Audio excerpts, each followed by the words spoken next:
આજે આપણી કોલેજમાં છે વૃક્ષારોપણ વન મહોત્સવની ઉજવણી ને આવવાના મોટા મોટા સેલિબ્રિટી, પણ એ બધું તો ઠીક.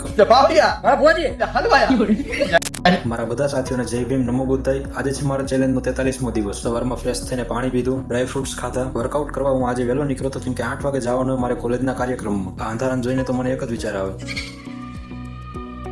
બીકમાં બૂટ પહેરતા ભૂલાઈ ગયા. બીકને ગુડ બાય કહીને મેં કરી નાખી 10 મિનિટ રનિંગ. ઉઘાડા પગે હાલીને ગ્રાઉન્ડ પહોંચીને પાણી પીધું. પછી અજવાડામાં આવ્યો ને તો યાદ આવ્યું કે ભૂત તો હોય જ નહીં.